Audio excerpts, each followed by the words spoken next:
ഉൾപ്പെടെ എല്ലാറ്റിനും നിയന്ത്രണം. കോൺക്ലേവിലെ നടപടിക്രമങ്ങൾ അറിയേണ്ടതെല്ലാം.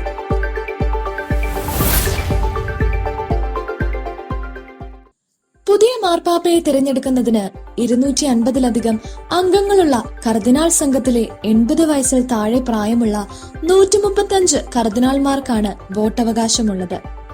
72 രാജ്യങ്ങളിൽ നിന്നുള്ള കർദിനാൾ ഇലക്ടേഴ്സിന്റെ വോട്ടെടുപ്പിൽ 2/3 ഭൂരിപക്ഷം കിട്ടുന്നയാൾ തന്റെ തെരഞ്ഞെടുപ്പ് അംഗീകരിക്കുകയും ഉത്തരവാദിത്വം ഏറ്റെടുക്കാൻ തയ്യാറാകുകയും ചെയ്യുന്നതോടെയാണ് മാർപ്പാപ്പ തെരഞ്ഞെടുപ്പ് ഔദ്യോഗികമായി പൂർത്തിയാകുന്നത്.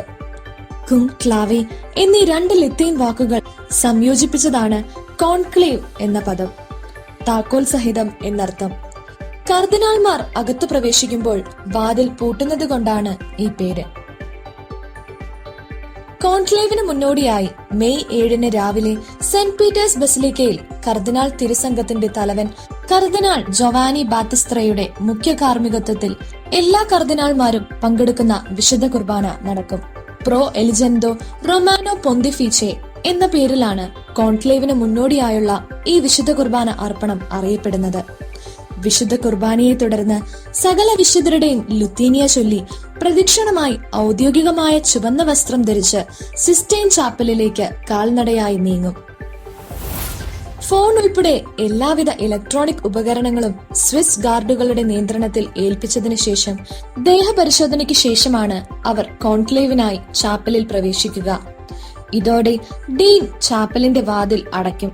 തുടർന്ന് പരിശുദ്ധാത്മാവിന്റെ വരദാനത്തിനായും മാർഗനിർദ്ദേശത്തിനായും പ്രാർത്ഥിച്ച ശേഷം പ്രതിജ്ഞയെടുക്കും. പിന്നീട് നടക്കുന്ന കോൺക്ലേവ് അതീവ രഹസ്യ സ്വഭാവത്തോടെ ആയിരിക്കും. പുതിയ മാർപ്പാപ്പയെ തിരഞ്ഞെടുത്താൽ മാത്രമേ ചാപ്പലിന്റെ വാതിൽ തുറക്കൂ. അതുവരെ കർദിനാൾമാർക്ക് പുറം ലോകവുമായി യാതൊരു ബന്ധവും ഉണ്ടായിരിക്കില്ല. കർദിനാൾമാർക്ക് ഏതെങ്കിലും തരത്തിലുള്ള സന്ദേശങ്ങൾ അയക്കാനോ സ്വീകരിക്കുവാനോ, ഏതെങ്കിലും തരത്തിലുള്ള പത്രങ്ങളോ മാസികകളോ സ്വീകരിക്കാനോ, റേഡിയോ, ടെലിവിഷൻ പ്രക്ഷേപണങ്ങൾ പിന്തുടരുവാനോ അനുവാദമില്ല. കർദിനാൾ ഇലക്ടേഴ്സിന്റെ വോട്ടെടുപ്പിൽ 2/3 ഭൂരിപക്ഷം കിട്ടുന്നയാളായിരിക്കും അടുത്ത പത്രോസിന്റെ പിൻഗാമി. വോട്ടെണ്ണിയ ശേഷം എല്ലാ ബാലറ്റുകളും കത്തിക്കുന്നു. ബാലറ്റ് അനിശ്ചിതത്വത്തിലാണെങ്കിൽ സിസ്റ്റൈൻ ചാപ്പലിന് മുകളിലുള്ള ഒരു ചിമ്മിനി കറുത്ത പുക പുറപ്പെടുവിക്കുന്നു. 3 ദിവസത്തെ വോട്ടെടുപ്പിന് ശേഷവും ഒരു സ്ഥാനാർത്ഥിയെക്കുറിച്ച് ഒരു ധാരണയിലെത്താൻ വോട്ടർമാർ പരാജയപ്പെട്ടാൽ പ്രാർത്ഥനയ്ക്കും സ്വതന്ത്ര ചർച്ചയ്ക്കും കർദിനാൾ പ്രോട്ടോ ഡീക്കന്റെ നേതൃത്വത്തിൽ ആത്മീയ വിചിന്തനത്തിനും 1 ദിവസം വരെ ഇടവേള അനുവദിക്കും. ഇനി തിരഞ്ഞെടുക്കപ്പെട്ട കർദിനാൾ പരസ്യമായ സമ്മതം നൽകിയില്ലെങ്കിലും വോട്ടെടുപ്പ് വീണ്ടും തുടരും. പുതിയ മാർപ്പാപ്പയെ തിരഞ്ഞെടുക്കുന്നതിന് ശേഷം അദ്ദേഹം ആ പദവിയിൽ ഇരിക്കാൻ സന്നദ്ധനാണോ എന്ന് ഔദ്യോഗികമായി ചോദിക്കും. മാർപ്പാപ്പയാവാൻ സമ്മതിക്കുകയാണെങ്കിൽ മുൻപുള്ള വിശുദ്ധന്മാരിൽ ആരുടെയെങ്കിലും ഒരാളുടെ പേര് സ്വന്തം പേരായി തിരഞ്ഞെടുക്കണം. പിന്നീട് ആ പേരിലായിരിക്കും അറിയപ്പെടുക.